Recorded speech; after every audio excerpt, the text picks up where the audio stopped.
é o quarto dia da nossa escola de verão e o primeiro palestrante de hoje é o professor Marcos Gonçalves. Tá? Obrigado, Aldo. Bom, gente, então o título da palestra ali é meio provocador, tá? Na verdade, o que eu vou fazer é dar a visão do que eu acho que é essa área chamada Data Science, tá? Ou seja, eu vou mostrar o que eu considero que é a área e mostrar alguns trabalhos que a gente tem desenvolvido de pesquisa no que eu considero que seja relevante. Então, respondendo a pergunta, primeiro, eu não acho que é um buzzword, mas também não acho que é uma nova área de pesquisa. Na verdade, uma convergência de várias áreas de pesquisa. Então, para começar, essa aqui é a definição da Wikipedia, tá, para a área de Data Science, que considera um campo interdisciplinar sobre os processos e sistemas para extrair conhecimento ou insights de dados em várias formas. Tá? O que é uma continuação da área de análise de dados, estatística, data mining e análise preditiva, também similar, acho que é chamado de KDD, extração de conhecimento em banco de dados. As aplicações são inúmeras áreas, tradução de máquina, reconhecimento de voz, robótica, máquina de busca, sistema de recomendação. Acho que qualquer aplicação que você possa imaginar que tenha dados, que gere dados, você pode aplicar esses conceitos. Essa é a minha visão do que eu acho que é a área, é sobre estatística, tá? Ou seja, você tem que entender de estatística para fazer pesquisa nessa área. Seja estatística inferencial, ou seja, aquela que te permite você fazer inferências a partir de amostras de uma população, ou a descritiva, que te permite você resumir dados e achar os componentes mais importantes desses dados. E também muito sobre algoritmos de aprendizado de máquina. Tá? A gente explora bastante a questão do aprendizado de máquina para realmente conseguir processar, tirar conhecimento útil dessa vasta gama de dados. E, além disso, é uma convergência, como eu falei no início, de várias áreas de pesquisa, incluindo machine learning, como eu falei, banco de dados, recuperação de informação, computação social, tem muitas aplicações de computação social nessa área, e também a questão da escalabilidade, então você tem arquiteturas de computador envolvidas também para conseguir processar esses grandes volumes de dados. Tranquilo? Na minha opinião, eu acho que as principais tarefas envolvidas nessa área de pesquisa envolvem análise de dados com estatística e aprendizado de máquina, como eu falei, a manipulação de dados, ou seja, você transformar os dados para que você consiga mais facilmente extrair a informação que você deseja a partir deles. Isso envolve, por exemplo, uma área chamada de Feature Engineering, ou seja, você trabalhar com as features, fazendo seleção de características de features ou fazendo engenharia, ou seja, construindo novas features. A questão de visualização de informação, para você resumir esses grandes volumes de dados de uma forma que você possa enxergar e tirar conhecimento deles. E a parte de escalabilidade também trabalhando com grandes volumes, que envolve, como eu falei, arquiteturas de computação tipo a GPU. Tá? E outras arquiteturas tipo Hadoop, por aí vai. O que eu vou fazer agora é dar exemplos de alguns dos nossos trabalhos nessas três áreas que estão em negrito aqui. A parte de visualização a gente não trabalha muito, mas tem a Raquel Minardi no departamento que faz isso, acho que ela está dando um curso, vocês podem conversar bastante com ela. Um dos exemplos que eu vou dar na parte de tradução de máquina foi um trabalho feito pelo Flávio. Flávio, levanta a mão. Ex-aluno de doutorado nosso, tá? E professor do departamento agora. Então, se vocês quiserem mais detalhes sobre o trabalho dele, converse direto com ele. Beleza? Então, tá bom. Então, eu vou começar dando exemplos de alguns dos nossos trabalhos nessa primeira linha. E o primeiro exemplo que eu vou dar é o problema de classificação automática de texto, que a gente trabalha muito com isso lá no laboratório. E o que é essa área? É você ser capaz de automaticamente, a partir do texto de um documento, indicar qual seria o tópico daquele documento. Por exemplo, dado um texto de jornal, se disser sobre política, se é sobre esportes e por aí vai. Tá? As aplicações são inúmeras: organizar diretórios em hierarquias, melhorar a efetividade de máquina de busca, fazer spam. Simplesmente você... spam filtering é um problema de classificação em que você quer separar os e-mails que são spam daqueles que não são. Então, é um problema de classificação de texto.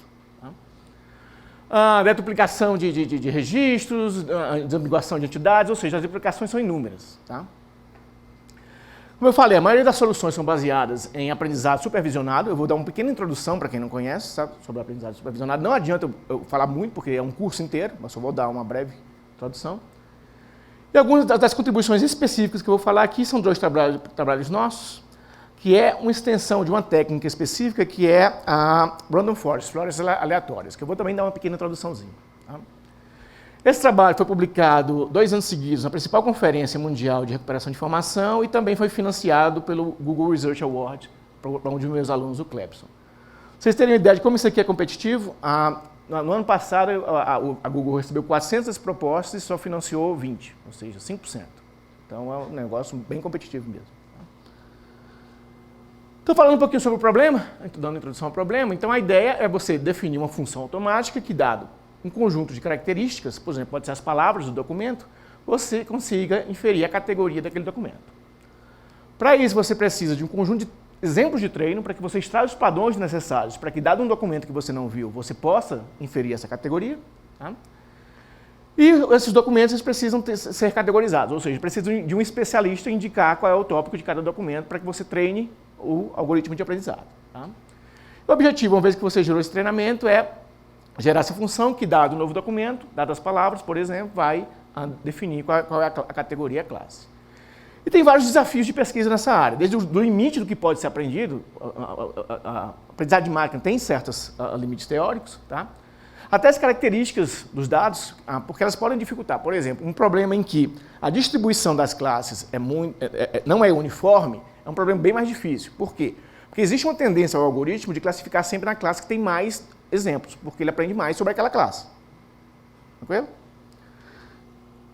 Então, eu vou dar o processo normalmente tradicional. Esse aqui você tem um conjunto de documentos, e um conjunto de especialistas e um conjunto pré-definido de categorias. Tá? O que esses especialistas fazem é, para cada um desses documentos, ele vai dar um rótulo, um label, indicando qual seria a classe daquele documento de treino. Isso vai para o classificador, que é justamente o algoritmo que vai aprender os padrões necessários. Tá? Bom, como é que a gente agora sabe se o nosso algoritmo realmente aprendeu o que ele deveria? Se ele vai, dado um documento que ele não viu, se ele vai conseguir classificar bem. Tá? A gente, para isso, precisa de um conjunto de documentos de teste, em que a gente sabe a categoria, os especialistas também indicaram, mas o algoritmo não sabe. Tá? O que a gente vai fazer é aplicar o nosso classificador, o algoritmo que foi treinado com os documentos de treino, que aprendeu aqueles padrões, ele vai classificar esses documentos de teste e vai indicar quais são as categorias. A gente vai comparar isso com as categorias especificadas pelos humanos e gerar alguma medida da efetividade desse classificador. Por exemplo, uma muito simples é a taxa de acerto. Se ele simplesmente acertou ou errou a classificação de um documento. Tranquilo? Bom, existem várias categorias de algoritmos baseados em várias premissas, árvore de decisão, vizinhos mais próximos, naive Bayes, support vector machines, que na verdade até certo tempo é considerado o estado da arte em classificação textual. E o que eu vou falar é um algoritmo baseado nessa estratégia de ensembles, que é a combinação de vários classificadores. Tá? Só para dar uma ideia mais ou menos como é que a coisa funciona, então um exemplo básico aqui. Imagina que você tem aqui um problema de decidir. Tá? A categoria é uma decisão. Tá? É uma decisão que você vai ter que tomar se você vai jogar ou não tênis naquele dia, baseado nas condições do tempo. Beleza? Então, os atributos dos dados que você vai utilizar para tomar essa decisão são como é que está o tempo, se está chuvoso, se está nublado, se está ensolarado, a temperatura, se está fria, se está alta, a umidade e as condições do vento. Tá? Nos meus exemplos de treino, eu tenho várias combinações desses atributos aqui que indicam se eu devo jogar ou não. Então, por exemplo, se está chuvoso, frio, a umidade está normal e não tem vento, a decisão é que vale a pena jogar tênis. Beleza? Então, isso aqui vai ser a base para o meu algoritmo de treinamento. Ele vai aprender os padrões necessários para tomar uma decisão, dada uma instância que ele não viu. Por exemplo, essa instância 11 aqui. Tem um padrão de atributos que não está presente no treinamento. Beleza? O que eu vou utilizar aqui para tomar essa decisão é chamar uma árvore de decisão que tem mais ou menos essa cara aqui. Que é basicamente um conjunto de regrinhas de como é que você vai tomar a decisão a partir dos padrões aprendidos com os dados de treino. Então, o que a árvore basicamente faz? Ela tem algumas heurísticas para decidir qual é o atributo mais importante, aquele mais discriminativo, aquele que vai me dar a decisão mais rápida. Tá? Tem vários algoritmos para isso, ganho de informação, chi-square, não vale a pena entrar nesses detalhes agora não, mas mais ou menos é isso que acontece. Então, baseado nesses critérios, ele decidiu que o Outlook é o atributo mais importante, mais discriminativo para tomar decisão. Então, o que ele vai fazer? Ele vai olhar os outros atributos. Se for Sunny, o que eu vou fazer? Eu vou pegar todas as instâncias em que está ensolarado aqui, e pega essas instâncias e decide qual é o próximo atributo melhor para tomar a decisão. Correto? Mesma coisa para quando está chuvoso e para quando está nublado aqui. Tá? Quando está ensolarado, a melhor decisão que eu posso tomar é olhar para a umidade. Se estiver ensolarado e a umidade muito alta, não vale a pena jogar, vou suar demais. Tá? Se estiver normal, eu decido jogar.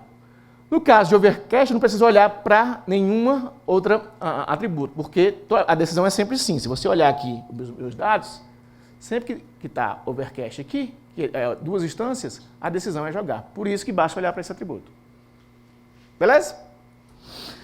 E aí, como é que eu vou tomar a decisão para essa instância 11, que não aparece no meu treino, que tem um padrão que não está lá? Eu vou olhar, vou seguir as regrinhas da minha árvore de decisão. Então, eu vou olhar primeiro para o overcast, para o Outlook, vou ver qual é o atributo aqui, é Sun, vou descer nesse ramo da árvore. Vou olhar, então, a umidade, a umidade é alta, tá? Então, eu vou seguir o meu ramo aqui, alta, beleza, então a decisão é não jogar. Tranquilo? Vocês entenderam como é que funciona, mais ou menos? Então tá. Então o algoritmo, agora falando especificamente do trabalho de pesquisa, que a gente trabalhou, é na verdade uma generalização, boa palavra de chata, generalização desse algoritmo de árvores de decisões. Na verdade, é uma decisão que vai ser tomada por várias árvores. Tá? Então você vai ter várias árvores tomando uma decisão, eu vou fazer uma contagem, a maioria dos votos, eu vou dar pesos, mas eu vou basicamente combinar a decisão de várias árvores. Qual é o grande truque desse algoritmo?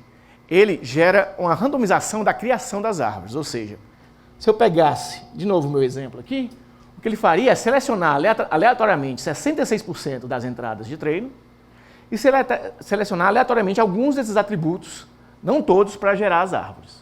O que é que isso acontece? Isso me faz gerar árvores que são diferentes, que têm especificidades diferentes.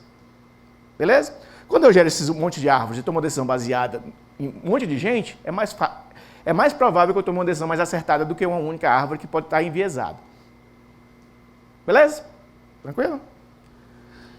Então, esse é um algoritmo chamado Random Forest, tá? São florestas de árvores, basicamente. Aleatórios, por quê? Porque ele gera esse processo de aleatoriedade da escolha das instâncias de treino e dos atributos. Tá? E esse processo que eu falei é chamado bootstrapping. Tá? Qual é o problema dele no caso do problema inicial que eu coloquei para a classificação de texto? Tá? O problema dele é que ele tem uma tendência a ter overfitting. O que é overfitting? É as árvores ficarem muito especializadas no treinamento e quando eles verem uma instância nova de teste que eles não viram, ela não conseguir tomar uma decisão. Tá?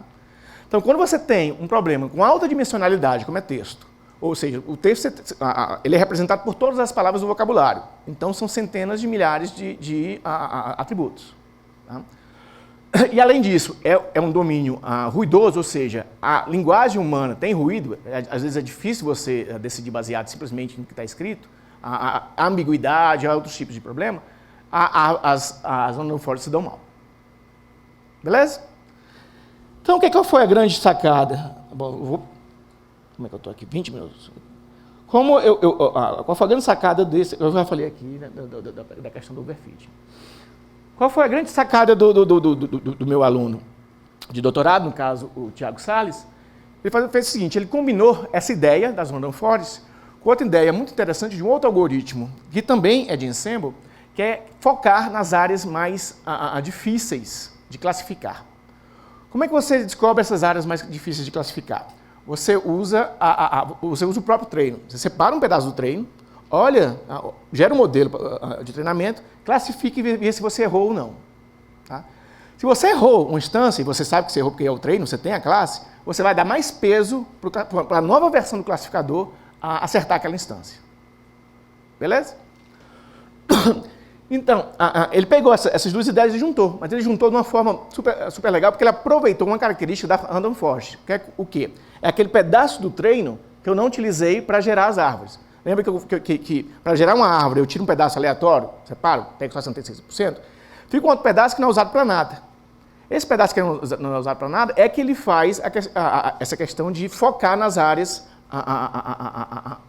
que são mais difíceis de classificar. Porque se ele fizesse no próprio treino, no treino que ele usou para gerar o modelo, existe um enviesamento. Então, talvez ele não fosse tão bom para juntar essas duas ideias. Beleza? Conseguiram pegar a ideia?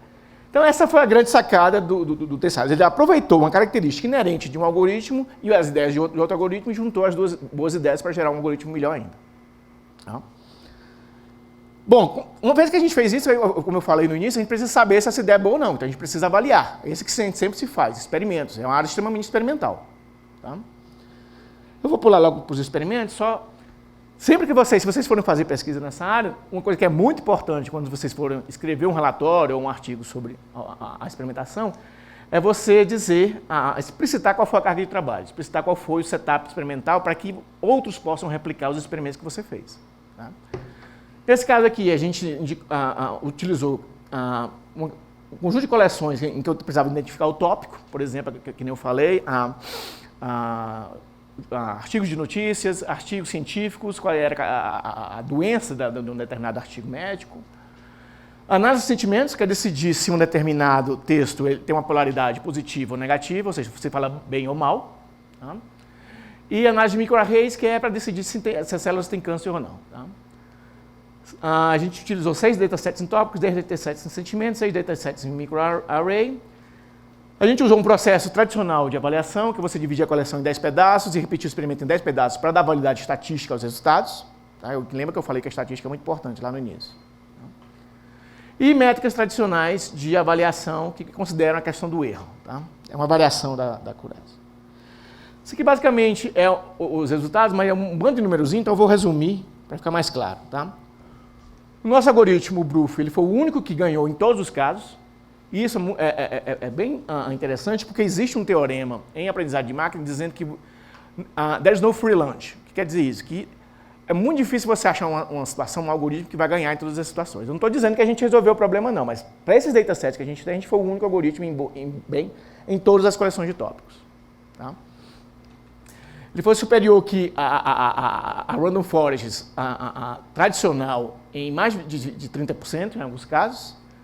E bateu o que é considerado o estado da arte em classificação, que é o Support Vector Machines, em 4 de 6 casos, considerando micro F1 e macro F1. Quer dizer, empatou em 4 e ganhou em 2. Ou seja, a gente nunca perde e ganha em algumas situações. Tá? Então, é realmente um algoritmo interessante. Tá?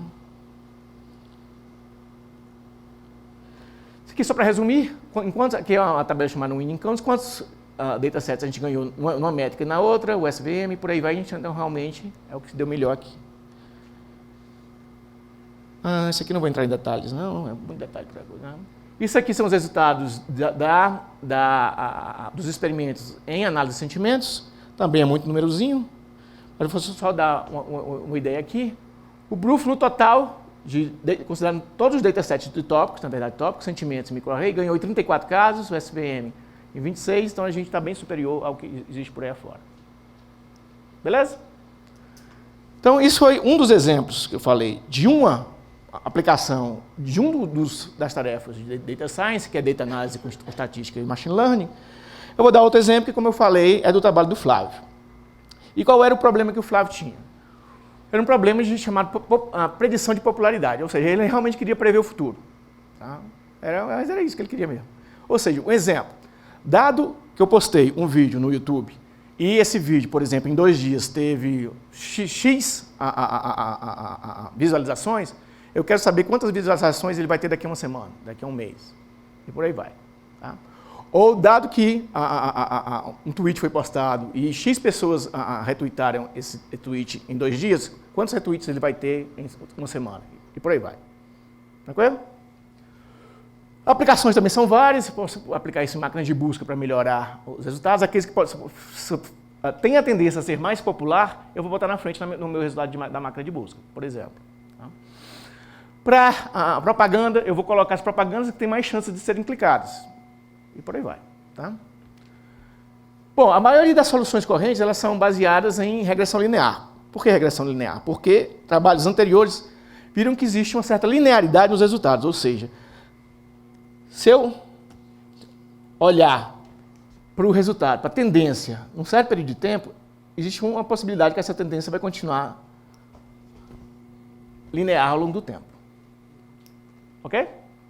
Então, essa foi uma descoberta, essa é uma coisa bem simples, mas ninguém tinha descoberto isso até esse trabalho do Szabo e Huberman, que é de quando, hein, Flávio? Que é um trabalho recente. Tá? Então, a gente, na nossa solução, a gente explora aspectos relacionados a isso, mas tem um problema com essa questão da linearidade. Pensa essas duas situações aqui. Tá? Essas aqui são duas curvas de popularidade, que são os dias, que, por exemplo, o número de visualizações que um vídeo no YouTube recebeu num determinado dia. Tá? E a gente vê que essas duas séries temporais aqui, elas não são iguais. Aqui existe claramente uma tendência de queda do número de visualizações, e aqui existe mais ou menos continua não existe nem tendência de subir nem descida. Tá? Porém, se você for olhar para a quantidade de visualizações do vídeo A em um determinado período do tempo, no dia 7, uma semana depois, e olhar para o mesmo vídeo B, você vai ver que eles têm basicamente o mesmo número de visualizações. Então, se eu não considerar essa tendência aqui, quer dizer que muito provavelmente eu vou prever que em 30 dias os dois vídeos vão ter o mesmo número de visualizações. Quando eu sei que existe uma clara tendência de queda aqui. Beleza? Então, a grande sacada do Flávio foi essa também, ou seja, considerar... Eu já vou passar para o modelo, porque também não tenho mais coisa para falar, já tem meia hora que estou aqui. Então, a grande sacada do Flávio foi justamente tentar descobrir quais são essas tendências de séries temporais. Então, dado um conjunto de séries temporais, de visualizações, por exemplo, o que ele faz é clusterizar, ou seja, gerar grupos de séries que são similares. Tá? E uma vez identificado esse grupo de séries similares, ele vai aplicar um algoritmo específico para aquela série, treinado para aquele conjunto de séries. E aí eu consigo ter uma predição mais clara e também mais cedo de como é que esse vídeo vai evoluir. Tranquilo? Mais detalhes vocês podem perguntar para o Flávio mais tarde, que ele vai dar a palestra dele. Beleza? Bom, aqui só os resultados, a gente claramente é melhor do que tudo que tem no estado da arte aqui. Aí eu esqueci de falar no começo desse tópico. Isso é importante. Esse trabalho aqui do Flávio, ele ganhou, foi o vencedor de uma competição global mundial de predição, tá? Na PKDD, primeiro lugar. Tá? E também foi financiado pelo Google Research Award. Tá?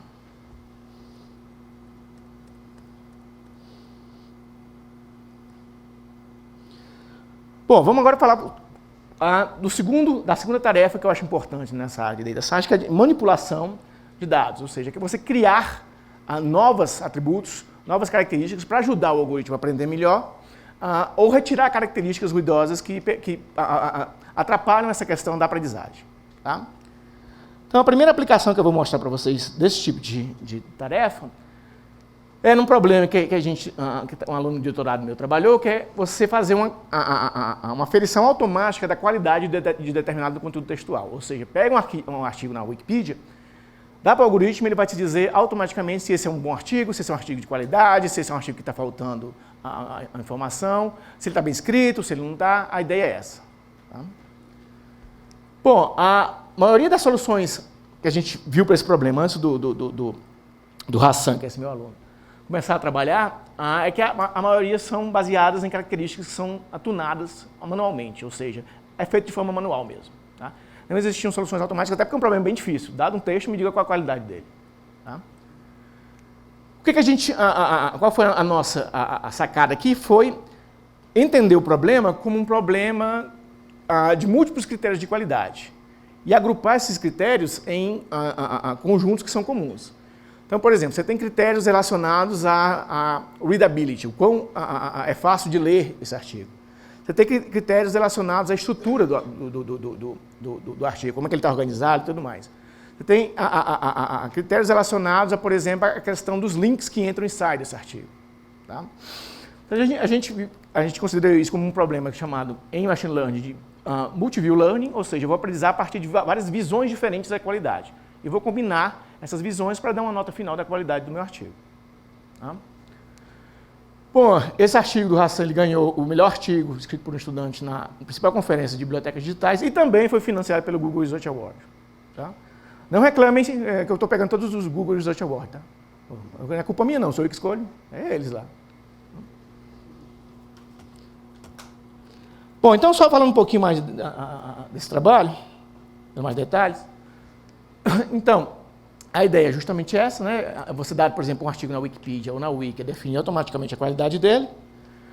Esse trabalho era feito bastante de forma manual, só que a forma manual tem dois problemas. Ela não escala para o volume de dados que é gerado atualmente, e também você pode ter certa tendência de abuso. As pessoas, ao avaliar manualmente, podem ter certas tendências. Tá?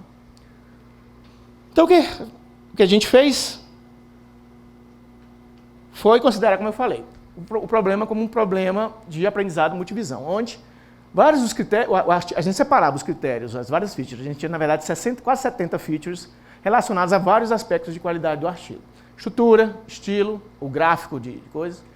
O que a gente fazia, então, era treinar um algoritmo de aprendizado de máquina, no caso, esse aqui era um baseado em regressão, para dar nota em cada um dos critérios. E depois que a gente fazia isso, a gente treinava um segundo nível de aprendizado para aprender como combinar da melhor forma possível as notas dessas visões individuais.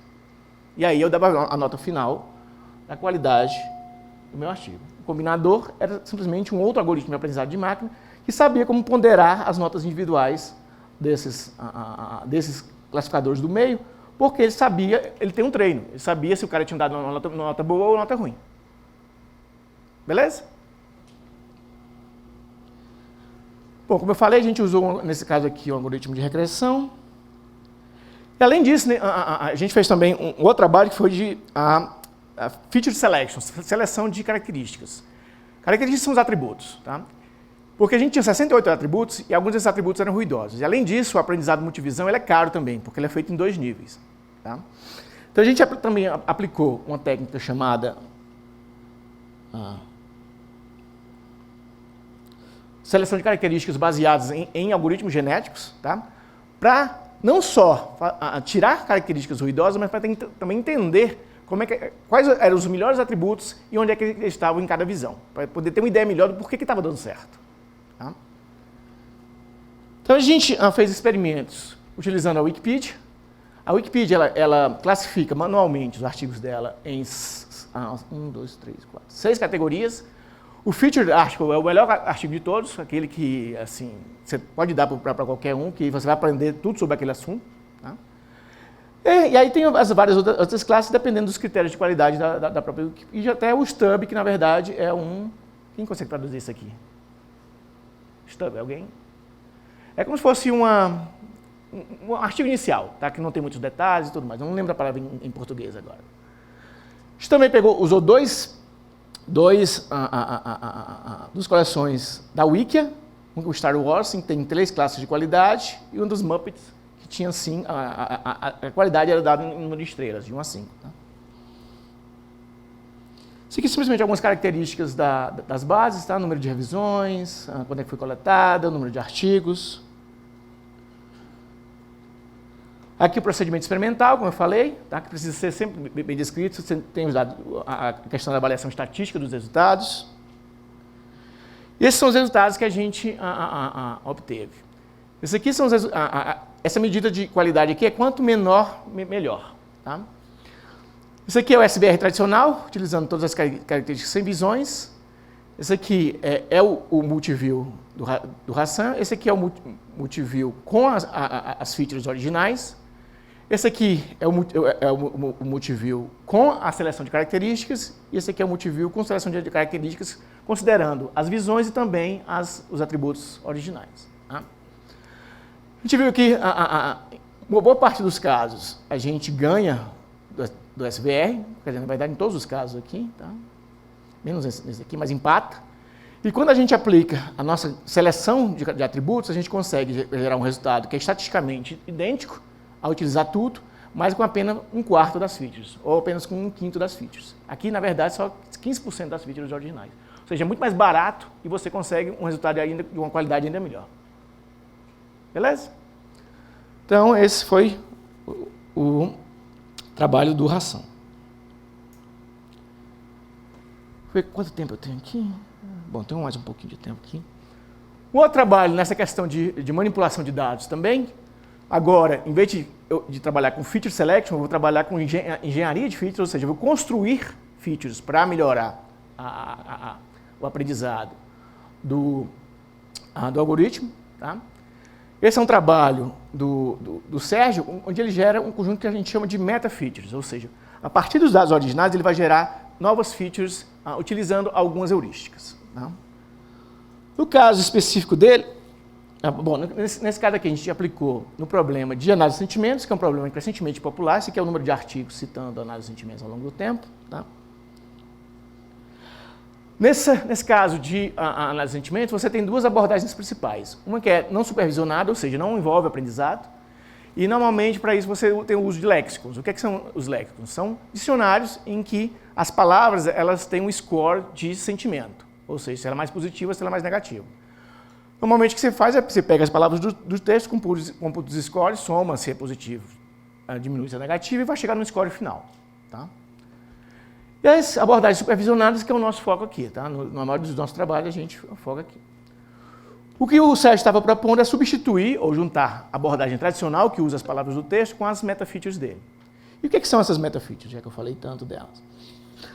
Ele propôs usar a distribuição de vizinhos de um determinado documento para aumentar, para gerar features para ajudar o classificador.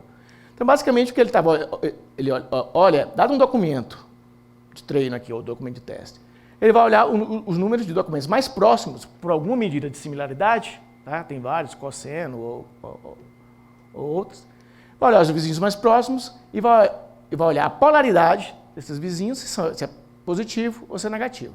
Tá? E vai tirar várias estatísticas dessa distribuição de vizinhos. Vai olhar a média dos vizinhos, vai olhar a distribuição dos quartis. Então vai gerar um conjunto de estatísticas a partir dessa distribuição de vizinhos aqui e usar isso como feature para ajudar na classificação da polaridade positiva ou negativa. Beleza? Os scores de similaridade ele usa também, então ele usa várias estatísticas a partir dos vizinhos. Tá?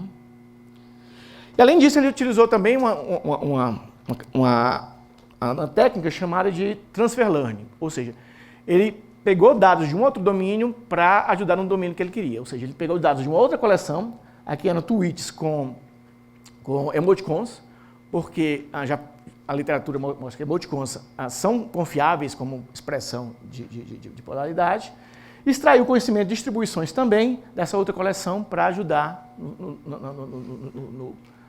em classificar polaridade em coleções que não eram tweets. Beleza? Bom, isso aqui foi então, a avaliação das ideias deles. A gente utilizou 19 datasets rotulados, 3 baselines, as palavras tradicionais, um trabalho de meta-features que foi feito também dele, mas para classificação de texto, não necessariamente para sentimento, e um ensemble de métodos léxicos não supervisionados, aqueles que não usam machine learning. Tá? Bom, aqui tem um tabelão que eu também não vou entrar em detalhes sobre ele, só vou dar o resultado final. A nossa proposta foi a única que ganhou os 19 datasets que a gente testou. Tá? O melhor baseline foi Bag of Words, que ganhou, empatou em apenas 8, e as abordagens léxicas se deram pior.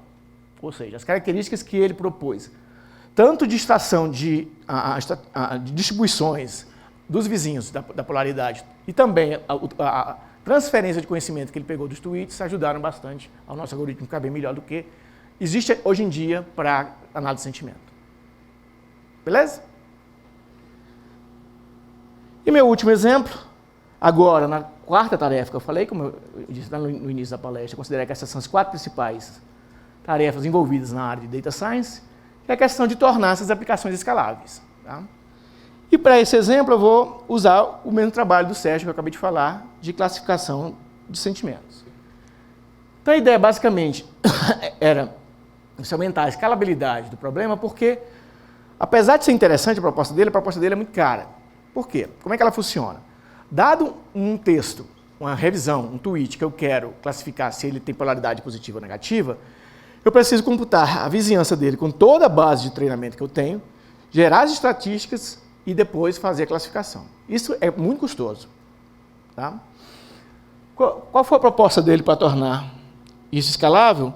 explorar uma arquitetura que tira vantagens do problema. Nesse caso aqui, a GPUs, tá? Graphical Process Units, porque ela permite você rodar centenas, em alguns casos milhares de threads ao mesmo tempo. Por que ela é boa para esse problema? Porque você pode calcular a vizinhança para todos os documentos de treino e todos os documentos de teste em paralelo. Você joga uma thread para cada uma delas. Então, o problema em si é naturalmente paralelizável numa arquitetura tipo GPU. Só que a GPU ela tem suas particularidades. Por exemplo, ela tem pouca memória. Tá? A memória é compartilhada, então se você ficar trocando de memória entre a CPU e a GPU toda hora, isso não vai escalar. Então ele teve que fazer alguns ajustes na solução dele. E o principal ajuste foi uma estrutura de dados que ele propôs específica para o problema de tratar dados esparsos e de alta dimensionalidade, como eu falei que texto é. Por que texto é alta dimensionalidade e esparso? Porque o tamanho da representação é o tamanho do vocabulário, só lembrando para vocês que tem centenas de milhares de palavras, e a maioria dos documentos não tem todas as palavras, só tem algumas poucas palavras do vocabulário. Então você gera um vetor para representar esse documento e tem milhares de atributos, mas tem apenas alguns pontos representados nela.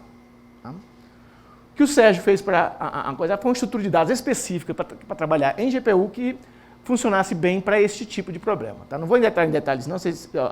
O paper está aqui, eu vou deixar os slides disponíveis depois. Quem quiser olhar a estrutura de dados dele, é bem interessante. Tá? Para comparar com o que existe, na verdade, a maioria das soluções para tornar KNN, a geração de vizinhos paralela, trabalha com dados densos.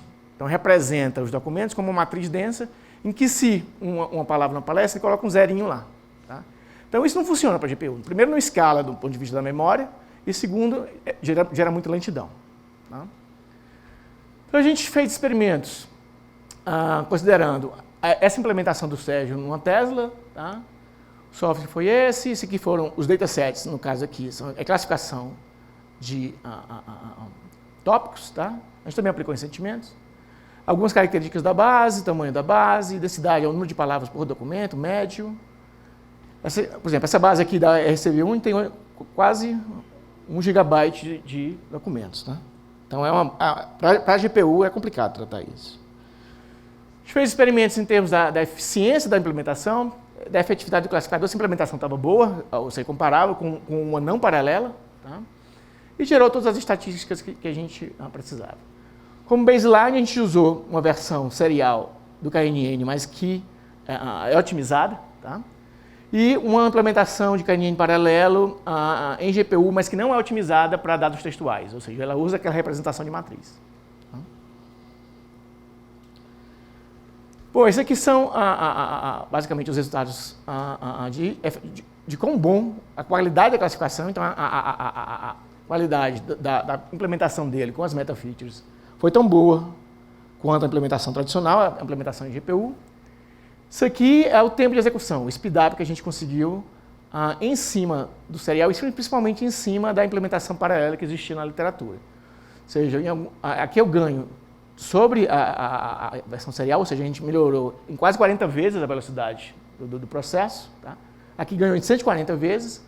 E no caso da outra implementação paralela, a gente ganha de até 15 vezes a redução de tempo de classificação. Tá? Reduzir 15 vezes é como se você... eu tenho uns tempos aqui. Aqui é o tempo. Você classificava em 13.000 segundos, você agora classifica em 1.700. É uma redução significativa. Tranquilo, gente? Bom, então eu acho que meu tempo está acabando. Existem só algumas características da implementação dele. Bom, isso aqui não importa. Bom, então para concluir, tá? Eu dei para vocês a minha visão do que eu acho que é Data Science, ou seja, para resumir, muita estatística, muito algoritmo, principalmente algoritmo de aprendizado de máquina, e 4 tarefas principais envolvidas, que foram as 4 que a gente discutiu aqui. Análise de dados com estatísticas de aprendizado de máquina, manipulação de dados, comunicação com visualização, que isso aqui eu não faço, mas a Raquel Minardi faz. Cadê a Raquel? Pode perguntar para ela, tá? E tornar as nossas soluções, que normalmente são mais efetivas que o estado da arte, escaláveis, para que funcionem no mundo real. Beleza? Então, concluindo, bom, a nossa pesquisa e técnicas em Data Science foram aplicadas em um grande número de problemas interessantes e práticos. Vocês viram, a gente trabalhou com classificação automática de texto, análise de sentimentos, aferição automática de qualidade, ou seja, todos os problemas reais, tá? Com aplicações reais. Nossos resultados são estado da arte em várias dessas aplicações, as pessoas agora têm que nos bater. Tá? A gente viu que esse trabalho em Data Science requer multidisciplinaridade, um forte background de matemática, estatística e algoritmos, em alguns casos até arquiteturas de computador, se realmente você quer tornar soluções escaláveis. Contudo, eu acho muito divertido. Tá? E, além do mais, se você quiser, você pode também tentar ganhar dinheiro com isso aqui. Tá? Tem empresas que realmente estão explorando isso bem a fundo hoje em dia. Eu acho que é isso que eu tinha para falar. Obrigado pela atenção.